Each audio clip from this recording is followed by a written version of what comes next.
So now let's proceed on towards the construction of the main request handler or writing the code in the main.python file. Okay, and this file will definitely act as the brain of our app and will control the entire behavior of our app. Okay, so let's keep the error handler method as it is. And now from Flask we have to first of all import Flask, and we now also need some more templates. Okay, so apart from Flask we need a template called as render underscore template, and we need request. Okay, so with this we can create request, and the render template is actually a tool which uses Jinja templates. Okay, so we'll look at what Jinja templates are in good detail in the next lecture. But for now, as we have defined a app route, so let's copy this. And now let's go on a new line. Okay, so let's paste it. And now instead of the slash route, we are going to create a new route. Okay, so instead of the slash route, we have the slash form route. Okay, so whenever you type in your home page and followed by a slash, and then if you type in form over here, then this is when you will see some different content, and that is what we are planning to do. Okay, so we have the slash form route, and then we have a definition which is called as form. Okay, and inside form now we have to return render template, and inside render template we have to pass in a particular HTML file. Okay, so over here we have form.html. Okay, and we'll be creating these HTML files shortly, but this will contain the basic structure of our HTML web page, which will be taking in user input. So the first page will be a form which will take in user input. Okay, and then by after taking the user input, then when the user clicks on a button, then that is when we go on to the next page, and the user input or whatever the user has already written in the form page will then be displayed. Okay, so for now we have to only render the form.html, or we have to display the form.html. So now let's create a new route as well, and this time we are going to create a new method. Okay, so let's paste this. So now we have a new app route, and this case it is slash submitted. Okay, so we have submitted, and in this case we don't want to get anything, but we want to give some data to the app so that we can later on look at what our data actually is. Okay, so for submitted we are going to use a different method. So over here we have methods, and inside methods we are going to use the post method or the post request, because a post request is used to alter the data on a particular database. Okay, so whenever you want to make change on the data which is on your server, okay, so this data will be inside the app engine, and if you want to make any change to that particular data, then that is when you are doing the post method. So you get the data from the client. Okay, so there are always two different instances that are running. The first one is the client side and the second one is the server side. Okay, so whenever anyone opens your particular web page on a browser, then that is when they are looking at it from the client side, and whenever you are writing any code over here, you are looking at it from the server side.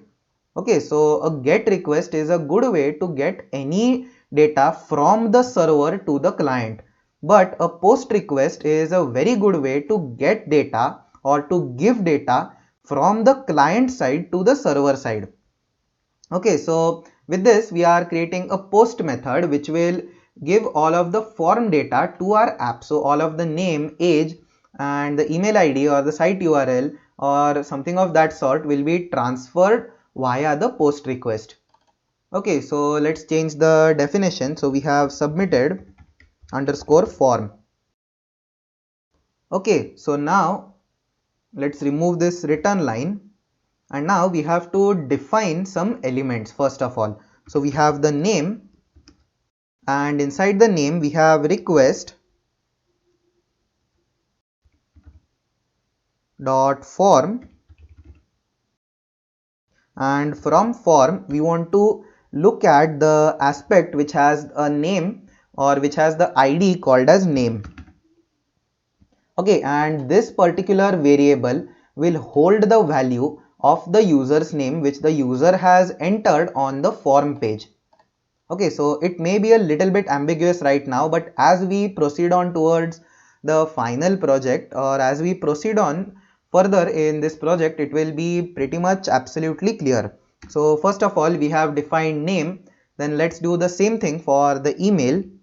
So we have email, and this is equal to request dot form, and from the form, so essentially the form contains all of the data. So you have the name, email, then the site, and then the comments. So all of these things are together contained in the form, but we want a particular variable from the form. So we only want the value of name from the form. Okay, and this particular type is called as JSON transmission or JSON handling, which stands for JavaScript Object Notation. So we'll be going into what JSON actually is when we'll be writing a code which has some machine learning aspects on it. Okay, so for now you only are referring to the value of name. Okay, so this is just like form being a very big book, and from that particular book you only want the contents which are present in the chapter called as name. Okay, and now you are referring to the same book, but now you want the contents from a different chapter which are located inside the email chapter. Okay, so then we have the site, and this is equal to request dot form, and then we have site underscore URL. Okay, and then we have the comments, and this is equal to request dot form, and inside request dot form now we have the comment section. Okay, so up till now we have only created 4 variables which are the name, email, site, and the comments. And now we have to display a page to the user which contains the value of all of these variables. So now we want to take all of these variables and convert them into a good HTML format which we can display to the user, or which we can return to the user. Okay, so to do that, on a new line, now let's return the value to the user. Okay, so over here we have return, and in return we are using render template. Okay, and render template, inside this we'll again be passing in an HTML form or an HTML file, and then after that file we'll also be giving a lot of different values to a lot of different variables, which are these 4 variables. Okay, so first of all we have the HTML file which is submitted underscore form dot HTML.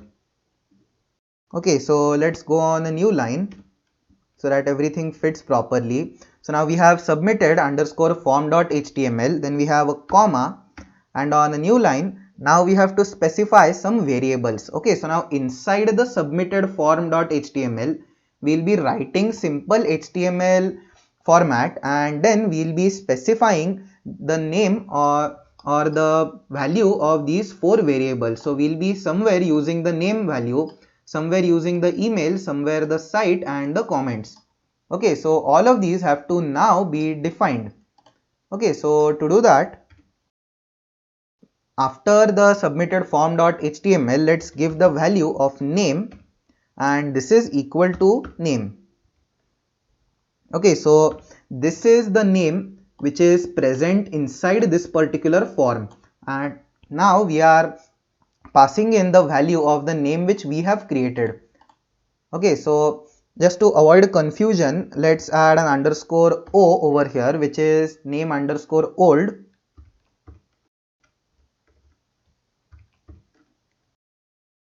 And then we have comments underscore o. Okay, so first of all we are passing in name underscore o, then we are passing in the email, and this email is equal to email underscore o.